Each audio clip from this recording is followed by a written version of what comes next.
जय जिनेन्द्र। जैन दर्शन, मन, सोच और आंतरिक यात्रा श्रृंखला में एक बार फिर सभी का स्वागत है।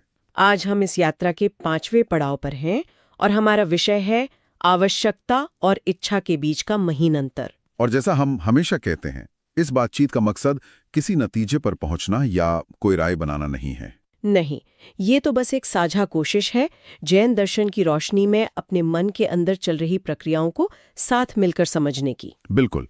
और इसीलिए हमारी ये गुजारिश भी है कि अगर इस श्रृंखला का चौथा भाग नहीं सुना है तो पहले उसे सुन लें। हाँ, क्योंकि आज की चर्चा उसी समझ पर आधारित है और बातें सही क्रम में ही ठीक से समझ आती हैं। पिछले भाग में हमने ये देखा था कि इच्छा आखिर है क्या, ये मन में बनती कैसे है, और ये कि वो आत्मा का स्वभाव नहीं बल्कि मन की एक आदत है, एक प्रवृत्ति। तो आज उसी धागे को आगे पकड़ते हैं। आज हम ये देखने की कोशिश करेंगे कि क्यों कभी-कभी जो हमारी जरूरत होती है वो धीरे धीरे हमारी इच्छा का रूप ले लेती है। वो कौन सी बारीक रेखा है जो इन दोनों को अलग करती है। हाँ, और मन में कई सवाल भी उठते हैं, जैसे क्या हम जिन भी चीजों का इस्तेमाल करते हैं वो सब हमारी जरूरतें हैं?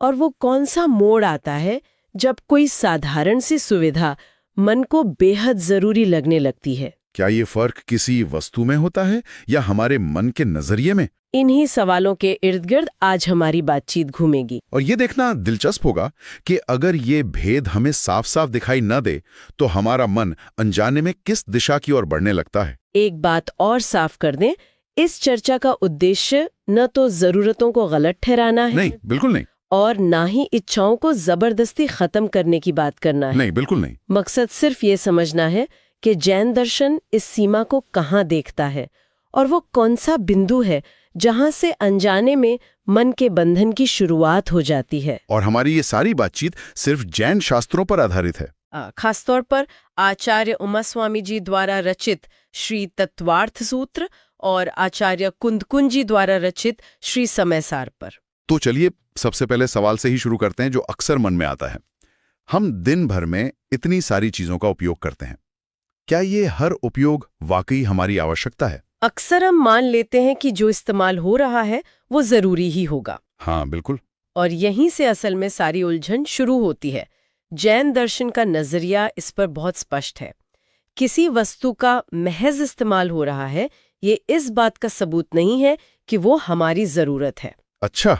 श्री तत्वार्थ सूत्र में आचार्य उमास्वामी जी कहते हैं कि जीव का जो भी आचरण है वो उसके भीतरी भावों पर टिका होता है। भीतरी भाव, इसका क्या मतलब हुआ? थोड़ा आसान भाषा में। भाव का मतलब है मन का नजरिया, उसका झुकाव। आचार्य कहते हैं कि बाहर की कोई भी चीज अपने आप में न तो बंधन का कारण है न ही मुक्ति का। तो असली फैसला इस बात से होता है कि हमारे मन के अंदर क्या चल रहा है। हाँ, क्या हम उसे सिर्फ एक साधन की तरह देख रहे हैं या उससे कुछ और उम्मीद लगा बैठे हैं। अच्छा, तो इसका मतलब ये हुआ कि एक ही चीज जैसे एक मोबाइल फोन किसी के लिए सिर्फ बातचीत का एक साधन हो सकता है और किसी दूसरे के लिए उसकी पहचान का हिस्सा बन सकता है। फोन वही है पर मन का जुड़ाव अलग अलग है। आपने बिल्कुल सही पकड़ा। इसी बात को श्री समयसार में आचार्य कुंदकुंद जी और गहराई से समझाते हैं। वे कहते हैं कि जीव का असली रिश्ता बाहरी चीजों से नहीं है बल्कि उन चीजों के प्रति जो मन में रागात्मक भाव पैदा होते हैं। हाँ, ये रागात्मक भाव थोड़ा भारी शब्द है, इसका मतलब क्या है? रागात्मक भाव का सरल सा मतलब है भावनात्मक लगाव या एक तरह का चिपकाव जो हम चीजों से बना लेते हैं। अच्छा, आचार्य कहते हैं कि असली बंधन उस वस्तु से नहीं बल्कि उस चिपकाव से होता है। तो जैसे भूख लगने पर शरीर को ऊर्जा देने के लिए भोजन करना एक आवश्यकता है, क्योंकि उसका उद्देश्य शरीर को चलाना है। बिल्कुल। पर हर रात को एक खास ब्रांड की महंगी आइसक्रीम खाने का मन करना वो इच्छा है। हाँ, क्योंकि अब उद्देश्य शरीर चलाना नहीं बल्कि मन को एक खास तरह का स्वाद देना है। सही। या फिर अपने काम के लिए, लोगों से जुड़े रहने के लिए एक साधारण फोन का इस्तेमाल करना आवश्यकता है। पर हर 6 महीने में सिर्फ नया मॉडल आया है इसलिए फोन बदलने की बेचैनी होना वो इच्छा है। और ठंड से बचने के लिए गर्म कपड़े पहनना जरूरत है। पर अपनी अलमारी को सिर्फ इसलिए भरते रहना कि मेरे पास हर रंग और हर ब्रांड के कपड़े हों, ये इच्छा है। तो ये बात साफ हो रही है कि फर्क वस्तु में नहीं, हमारे मन की स्थिति में है। वस्तु तो बस एक बाहरी निमित्त है। और जब तक ये फर्क साफ नहीं होता तब तक हम अनजाने में ही अपनी जरूरतों का दायरा बढ़ाते जाते हैं और इच्छाओं के जाल में फंसते जाते हैं। ठीक है, ये तो समझ आया कि अंतर मन में है, लेकिन इससे एक और गहरी उलझन पैदा होती है। अगर मन इतना शक्तिशाली है तो फिर जीवन चलाने के लिए जो सच में जरूरी चीजें हैं और जो मन की चाह है, जैन दर्शन इन दोनों के बीच बुनियादी फर्क कहाँ देखता है? जैन दर्शन के अनुसार इन दोनों में मूल अंतर उनके उद्देश्य मतलब पर्पस और उनकी उत्पत्ति मतलब ओरिजिन में है। अच्छा। आवश्यकता का उद्देश्य है जीवन को सहज रूप से चलाना और उसकी उत्पत्ति बाहरी परिस्थितियों से होती है। और चाह? जबकि चाह का उद्देश्य मन को संतुष्ट करना है और उसकी उत्पत्ति मन की अपनी मान्यताओं और जुड़ाव से होती है। उद्देश्य और उत्पत्ति, इसे थोड़ा और खोलकर समझना पड़ेगा। ये काम कैसे करता है? देखिए, श्री तत्वार्थ सूत्र में आचार्य उमास्वामी जी कहते हैं कि कर्म बंधन केवल बाहरी क्रिया से नहीं बल्कि जीव के भावों से होता है। मतलब ये कि जीवन चलाने के लिए किसी चीज का इस्तेमाल करना अपने आप में कोई समस्या नहीं है? हाँ, वो बंधन का कारण नहीं बनता। तो मतलब एक बीमार व्यक्ति अगर ठीक होने के लिए दवा लेता है तो ये एक सीधी सादी जरूरत है जो बाहरी परिस्थिति यानी बीमारी से पैदा हुई है। हाँ, ये एक आवश्यकता है, लेकिन बंधन या चाहत तब शुरू होती है जब वही व्यक्ति सिर्फ एक विज्ञापन देखकर कोई महंगा हेल्थ सप्लीमेंट लेना शुरू कर दे। ये सोचकर कि इससे मुझे ज्यादा सुख मिलेगा या मैं दूसरों से बेहतर दिखूंगा। बिल्कुल। अब इसकी उत्पत्ति बाहरी जरूरत से नहीं बल्कि मन की एक मान्यता से हुई है। अच्छा, तो यहाँ पर श्री समयसार की वो बात लागू होती है जो आचार्य कुंदकुंद जी कहते हैं कि बाहरी पदार्थ तो हमारे लिए केवल उपादान मात्र हैं। सही। और उपादान मात्र का मतलब क्या है? मतलब बाहरी चीजें तो बस मिट्टी की तरह हैं, पूरी तरह से न्यूट्रल। हम अपने मन के भावों से उस मिट्टी का घड़ा बनाते हैं या खिलौना। हाँ, मिट्टी का कोई दोष नहीं है, सारा खेल बनाने वाले के भाव का है। आचार्य कहते हैं कि जब हम इन बाहरी साधनों को ही अपने सुख दुख की वजह मान लेते हैं तब चाहत पैदा होती है। सिर पर एक छत का होना मौसम की मार से बचने के लिए एक जरूरत है, लेकिन अपने पड़ोसी से बड़ा घर बनाने की जो सोच है वो चाह है। क्योंकि अब उद्देश्य केवल सुरक्षा नहीं बल्कि तुलना और अहंकार है। या प्यास लगने पर पानी पीना एक जरूरत है, लेकिन ये आग्रह करना कि मुझे तो बस एक खास ब्रांड की कोल्ड ड्रिंक ही पीनी है, उसके बिना मेरी प्यास नहीं बुझेगी, ये चाह है। यहाँ हम पानी को सिर्फ प्यास बुझाने का साधन नहीं मान रहे बल्कि उसे सुख के अनुभव से जोड़ रहे हैं। मतलब सार ये है कि जब हम किसी वस्तु के बिना खुद को अधूरा या कमजोर मानने लगते हैं तो समझ लेना चाहिए कि वो जरूरत की सीमा को लांघकर अब चाह बन चुकी है। बिल्कुल। आवश्यकता जीवन को बनाए रखने में मदद करती है, जबकि चाह उस वस्तु पर हमें मानसिक रूप से निर्भर बना देती है। यहाँ एक बात अटकती है। बताइए। क्या जरूरतें पूरी तरह से बाहरी और वस्तुनिष्ठ होती हैं या हमारा मन उनमें भी अपनी तरफ से कुछ मिलावट कर देता है? ये बहुत ही जरूरी सवाल है क्योंकि यहीं से वो धुंधल का शुरू होता है। हाँ। जैन दर्शन के अनुसार आवश्यकता पूरी तरह से मन के दखल से आजाद नहीं होती। हाँ। जीवन चलाने के लिए कुछ बुनियादी जरूरतें होती हैं, लेकिन हमारा मन चुपके से उन जरूरतों के ऊपर अपनी कल्पना, अपनी अपेक्षा और अपनी सुविधा की एक परत चढ़ा देता है। बिल्कुल। ओह, तो ये मन की मिलावट ही है जो जरूरत की परिभाषा को धीरे धीरे फैलाती जाती है। हाँ, जैसे आज के समय में काम के लिए एक सामान्य इंटरनेट कनेक्शन होना एक जरूरत मानी जा सकती है। हाँ, मानी जा सकती। लेकिन ये मानना कि मेरे पास शहर का सबसे तेज स्पीड वाला प्लान ही होना चाहिए, नहीं तो मेरा काम चल ही नहीं सकता, जरूरत नहीं है, ये मन की जुड़ी हुई अपेक्षा है। हाँ, यहाँ मन ने सुविधा को जरूरत का नाम दे दिया है। इसी बात को शायद आचार्य उमास्वामी जी श्री तत्वार्थ सूत्र में कहते हैं कि बाहरी स्थिति तो सिर्फ एक मौका देती है, एक अवसर, और इस स्थिति को अति आवश्यक मानना या न मानना ये जीव के मन पर निर्भर करता है। आपने एकदम सही समझा। बाहरी परिस्थिति एक खाली कैनवस की तरह है, रंग तो हमारा मन ही भरता है। और इसी पर आचार्य कुंदकुंद जी श्री समयसार में कहते हैं कि आत्मा अपने शुद्ध स्वभाव में किसी भी बाहरी चीज पर निर्भर नहीं है। तो जब हम बाहरी साधनों को ही सुख का आधार मान लेते हैं तब वे जरूरत से ज्यादा हमारी उम्मीद बन जाते हैं। इसके और भी उदाहरण हैं हमारे आसपास, जैसे सुबह उठकर एक कप चाय पीना किसी की आदत हो सकती है। पर यह दृढ़ मान्यता बना लेना कि इस चाय के बिना तो मेरा दिन शुरू ही नहीं हो सकता, ये मन का जोड़ा हुआ भाव है। यहाँ चाय सिर्फ एक पेय नहीं रही, वो एक मानसिक बैसाखी बन गई। या फिर आराम करने के लिए एक बिस्तर होना जरूरत है। लेकिन ये सोचना कि जब तक एक खास तरह का, खास कंपनी का महंगा गद्दा नहीं होगा, तब तक मुझे नींद आ ही नहीं सकती, ये मन की कल्पना है। हजारों लोग साधारण बिस्तर पर भी गहरी नींद सोते हैं। बिल्कुल। वाह, ये तो सोचने वाली बात है। इसका मतलब जहां मन किसी चीज को सिर्फ एक साधन मानकर रुक जाता है, वहीं आवश्यकता की सीमा खत्म हो जाती है। और जहां मन उससे आगे बढ़कर उसमें अपनी उम्मीदें और कल्पनाएं जोड़ देता है, वहीं से इच्छा की दिशा शुरू हो जाती है। और ये प्रक्रिया इतनी धीरे धीरे होती है कि हमें पता भी नहीं चलता कि कब हमारी जरूरत की पतली सी रेखा एक चौड़े रास्ते में बदल गई। सही कहा। ठीक है, ये समझ आ गया कि मन मिलावट करता है, पर वो निर्णायक पल कौन सा है, वो टिपिंग पॉइंट क्या है? किस खास स्थिति में एक साधारण सी जरूरत मन के अंदर इच्छा का रूप लेना शुरू कर देती है? वो निर्णायक क्षण तब आता है जब मन उस वस्तु या सुविधा से 3 में से कोई एक चीज जोड़ देता है। सुख, सुरक्षा या पहचान। सुख, सुरक्षा या पहचान। हाँ, जब तक कोई चीज सिर्फ एक काम पूरा करने का जरिया है, तब तक वो जरूरत के दायरे में रह सकती है। लेकिन जिस पर मन ये मानने लगता है कि इसी से मुझे असली सुख मिलेगा, या इसी के होने से मैं सुरक्षित महसूस करूंगा, अब हम उस चीज को उसके असल काम के लिए नहीं, बल्कि इन 3 भावनाओं को पूरा करने के लिए चाहने लगे हैं। और यहीं पर श्री तत्वाद सूत्र की बात फिर सामने आती है। हाँ, आचार्य उमा स्वामी जी कहते हैं कि जीव के अंदर पैदा होने वाले रागात्मक भाव ही कर्म बंधन का कारण है। तो जब किसी जरूरी चीज के प्रति भी मन में एक खास आकर्षण या आग्रह जुड़ जाता है कि मुझे तो यही चाहिए, तो वो साधारण उपयोग न रहकर चाह बन जाती है। और श्री समयसार में आचार्य कुंदकुंजी भी तो यही स्पष्ट करते हैं। बिल्कुल।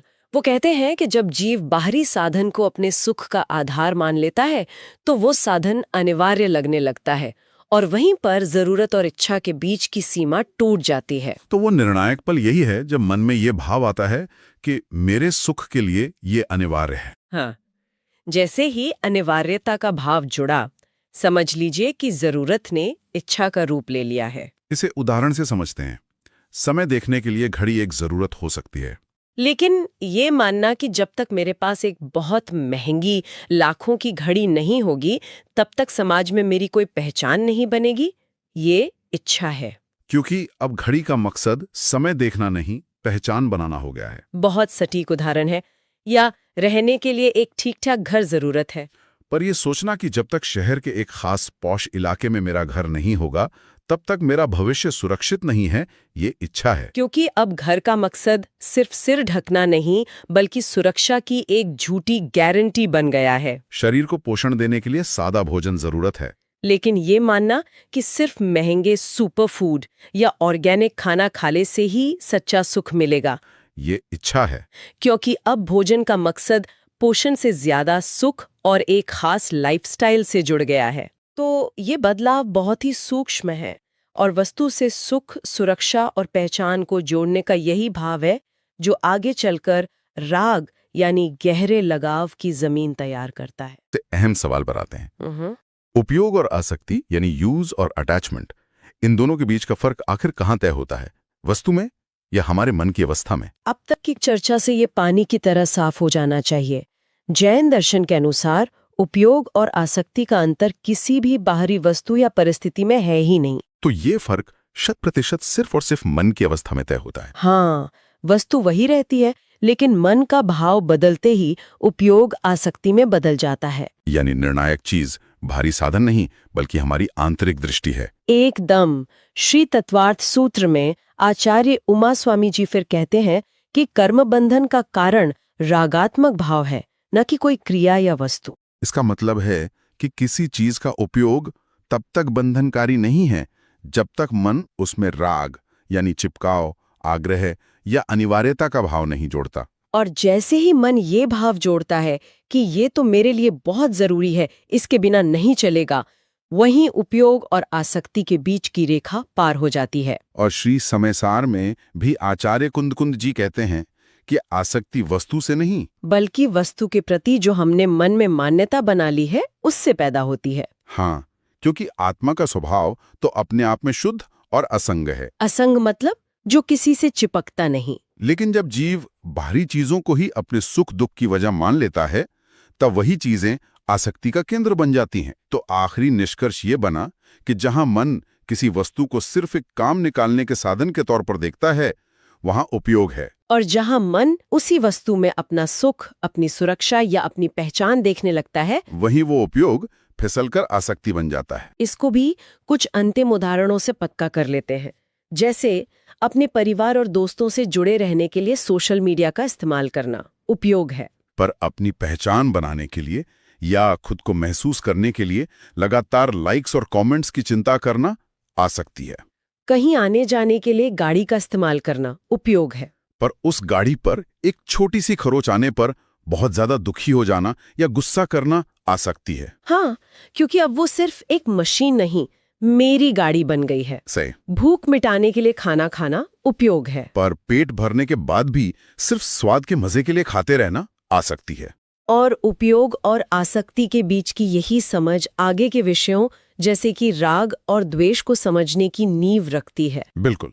अब तक हमने ये समझा कि आवश्यकता और इच्छा का अंतर वस्तु में नहीं बल्कि मन की अवस्था में तय होता है। उपयोग, आवश्यकता और आसक्ति के बीच की ये सूक्ष्म रेखा तब तक स्पष्ट रहती है जब तक हम उसे विचार के स्तर पर देखते हैं, लेकिन व्यवहार के स्तर पर यही रेखा धीरे धीरे धुंधली होने लगती है और यहीं से अगला चरण शुरू होता है। जब आवश्यकता और इच्छा का अंतर व्यवहार में स्पष्ट नहीं रह पाता, तब सुविधा धीरे धीरे जरूरत जैसी प्रतीत होने लगती है। इसी बिंदु से मन की फिसलन शुरू होती है, जहां साधारण उपयोग अनिवार्यता का रूप लेने लगता है। हाँ, ये लाइन सच में सोचने पर मजबूर कर देती है, क्योंकि ये कोई सिर्फ दार्शनिक विचार नहीं है, ये तो हम सबका रोज का अनुभव है। बिल्कुल। कोई चीज जो जीवन को बस थोड़ा आसान बनाने के लिए आई थी, वो कब हमारे मानसिक संतुलन का आधार बन जाती है पता ही नहीं चलता। एक बहुत पतली सी रेखा है और हम रोज उसे शायद पार करते हैं। सही कहा। और मुझे यही समझना है कि वो रेखा पार होती कैसे है। कोई चीज जो कल तक बस एक सुविधा थी, वो बार बार अनुभव करने पर मन में जरूरी क्यों लगने लगती है? ऐसा क्या बदल जाता है हमारे अंदर? वस्तु तो मतलब वही रहती है। बिल्कुल सही सवाल है। वस्तु नहीं बदलती, हमारा उसके साथ का जो रिश्ता है वो बदल जाता है। रिश्ता? हाँ, रिश्ता। और इसका जो मूल कारण है ना, वो है मन की आदत और उस आदत से जुड़ी हुई अपेक्षा। जब हम किसी सुविधा का बार बार अनुभव करते हैं, तो हमारा मन उस सुविधा के साथ एक आराम, एक सहजता, एक तरह के सुख बोध को जोड़ लेता है। हाँ। वो उस अनुभव का आदी हो जाता है। और देखिए, जैन दर्शन में इसी पर बहुत जोर दिया गया है। श्री तत्वार्थ सूत्र में आचार्य उमा स्वामी जी कहते हैं कि कर्म बंधन का कारण जीव के भीतर उत्पन्न होने वाले भाव हैं। अच्छा। इसका मतलब बाहरी वस्तु हमें नहीं बांधती, बल्कि उस वस्तु के अनुभव से हमारा मन जो जुड़ जाता है, वो जुड़ाव बंधन बनाता है। अच्छा, तो मतलब कार का एसी बंधन नहीं है, बल्कि उसके बिना जो बेचैनी होती है, वो जो भाव है, असली खेल वहां है। बिल्कुल। और इसी बात को श्री समय सार में आचार्य कुंद जी भी बहुत स्पष्ट करते हैं कि आत्मा अपने शुद्ध स्वरूप में किसी बाहरी साधन पर निर्भर नहीं है। जब हम किसी सुविधा को अपने सहज रहने का, मतलब अपने ठीक महसूस करने का आधार मान लेते हैं, तब जाके वो जरूरी लगने लगती है। जैसे सुबह उठते ही एक खास तरह की कॉफी पीने की आदत। पहले कोई भी कॉफी चलती थी या शायद चाय भी, पर अब लगता है कि अगर वो खास वाली ना मिले तो दिन की शुरुआत ही ठीक नहीं होगी। हाँ, ये बहुत अच्छा उदाहरण है। या फिर जैसे घर में वाईफाई पहले नहीं था तो भी काम चलता था, किताबें थीं, दूसरे काम थे। अब अगर 1 घंटे के लिए बंद हो जाए तो लगता है जैसे दुनिया से कट गए हैं, जीवन रुक गया है। हाँ। सुविधा ने धीरे धीरे आवश्यकता की जगह घेर ली है। और स्मार्टफोन, ये तो शायद आज के समय का सबसे बड़ा उदाहरण है। पहले सिर्फ बात करने के लिए था, एक सुविधा, फिर उसमें मैप्स आए, बैंकिंग आई, और अब तो आलम यह है कि अगर घर पर भूल जाएं तो ऐसा लगता है जैसे शरीर का कोई अंग छूट गया हो। सही कहा। या फिर ऑनलाइन खाना ऑर्डर करना, शुरू में ये एक विकल्प था, एक सुविधा। अब कई लोगों के लिए ये रोज की आदत है और घर पर खाना बनाना एक बोझ जैसा लगने लगा है। मन ने सुविधा को एक जरूरत की तरह स्वीकार कर लिया है। ठीक है, तो अपना मानसिक स्वीकृति की बात समझ में आती है। पर इसी से जुड़ा एक और गहरा भाव है, इसके बिना नहीं चल सकता। ये बहुत मजबूत महसूस होता है, आदत से कहीं ज्यादा। ये भाव कैसे जन्म लेता है? ये तो लगभग एक लाचारी जैसी लगती है। हाँ, और ये समझना बहुत जरूरी है कि ये भाव वस्तु की वास्तविक जरूरत से नहीं आता। ये उस सुविधा की अनुपस्थिति की कल्पना से पैदा हुई असुविधा के डर से जन्म लेता है। डर से? हाँ, जब मन किसी साधन को सुख और सुरक्षा से पूरी तरह जोड़ लेता है, तब उसकी कमी का विचार ही मन को बेचैन कर देता है। वो बेचैनी का डर इतना असली लगता है कि हमें लगता है कि हम सच में उसके बिना नहीं रह सकते। तो ये एक तरह का डर है, असल जरूरत नहीं। ये एक मानसिक प्रक्षेपण है कि अगर ऐसा नहीं हुआ तो बहुत बुरा होगा। बिल्कुल, ये भविष्य में होने वाली असुविधा का वर्तमान में महसूस किया गया डर है। श्री तत्वार्थ सूत्र में आचार्य उमा स्वामी जी इसी को समझाते हुए कहते हैं कि जीव के भीतर उत्पन्न रागात्मक भाव ही बंधन का कारण है। इसके बिना नहीं चल सकता कहना उसी रागात्मक प्रवृत्ति का एक सूक्ष्म रूप है। ये वस्तु के प्रति अनिवार्यता का भाव है, वस्तु की वास्तविक अनिवार्यता नहीं। और आचार्य कुंद जी का इस पर क्या दृष्टिकोण है? क्या वो भी इसे मन का ही खेल मानते हैं? हाँ, बिल्कुल। श्री समय सार में आचार्य कुंद जी कहते हैं कि आत्मा स्वभाव से पूर्ण है, उसे किसी बाहरी सहारे की जरूरत नहीं है। लेकिन जब जीव बाहरी साधन को अपनी स्थिरता या खुशी का आधार मान लेता है, तब वह साधन उसके लिए अनिवार्य लगने लगता है। यह मान्यता ही धीरे धीरे इसके बिना नहीं चल सकता जैसे गहरे भाव में बदल जाती है। तो ये एक तरह का मानसिक गणित बन गया है। सुविधा प्लस आदत प्लस निर्भरता बराबर इसके बिना नहीं चल सकता। जैसे कोई रोज ऑफिस जाने के लिए अपनी कार इस्तेमाल करता है, जबकि पब्लिक ट्रांसपोर्ट भी है। धीरे धीरे मन मानने लगता है कि गाड़ी के बिना तो ऑफिस पहुंचना ही संभव नहीं। बारिश हो या ट्रैफिक, गाड़ी ही चाहिए। सही। मन दूसरे विकल्पों के बारे में सोचना ही बंद कर देता है। या जैसे कुछ लोगों को रात में एक खास तरह का संगीत सुनकर ही नींद आती है। पहले ये बस एक प्रयोग था, फिर आदत बनी और अब लगता है कि उसके बिना तो नींद आएगी ही नहीं। यह एक मानसिक निर्भरता बन गई है। लेकिन यहाँ एक बात मन में अटकती है, क्या किसी बाहरी वस्तु में सच में ऐसा कोई गुण नहीं होता जो उसे जरूरत या इच्छा बनाता है? या ये भेद पूरी तरह से, मतलब 100% मन पर ही निर्भर है? जैसे पानी तो एक जरूरत है ही, इसमें मन का क्या लेना देना? ये बहुत ही मूल प्रश्न है और जैन दर्शन के अनुसार इसका उत्तर बहुत स्पष्ट है। किसी भी बाहरी वस्तु में ऐसा कोई स्वतंत्र गुण नहीं होता कि वो आवश्यकता है या इच्छा। वस्तु तो बस वस्तु है। ये भेद पूरी तरह से मन की दृष्टि और उस समय की परिस्थिति पर निर्भर करता है। एक मिनट, ये बात थोड़ी और समझने जैसी है। मतलब वस्तु में कोई शक्ति नहीं है, सारी शक्ति हमारे देखने के तरीके में है। हाँ, श्री तत्वार्थ सूत्र के आधार पर समझें तो एक ही वस्तु किसी के लिए जरूरत हो सकती है, किसी के लिए इच्छा और किसी के लिए बिल्कुल बेकार। निर्णायक तत्व वस्तु नहीं, बल्कि उसके प्रति बना हुआ हमारा भाव है। आपने पानी का उदाहरण दिया, वो बहुत अच्छा है। जब किसी को प्यास लगी हो तो पानी एक मौलिक आवश्यकता है, लेकिन वही पानी जब स्विमिंग पूल में भरा हो तो वो एक सुविधा या इच्छा है। वस्तु वही रही, पर हमारी स्थिति और भाव ने उसका रूप बदल दिया। ये बहुत दिलचस्प है। मतलब एक ही मोबाइल फोन किसी डॉक्टर के लिए मरीजों से जुड़ने का एक जरूरी साधन हो सकता है। हाँ। किसी युवा के लिए लेटेस्ट मॉडल रखना एक इच्छा या स्टेटस सिंबल हो सकता है। और किसी बुजुर्ग के लिए वो बस एक उपकरण है जिसे कभी कभी बात कर ली। वस्तु एक, भाव अनेक। बिल्कुल। श्री समय सार में आचार्य कुंदकुंजी इसी को स्पष्ट करते हुए कहते हैं कि बाहरी वस्तुएं ना तो आत्मा को बांधती हैं न मुक्त करती हैं।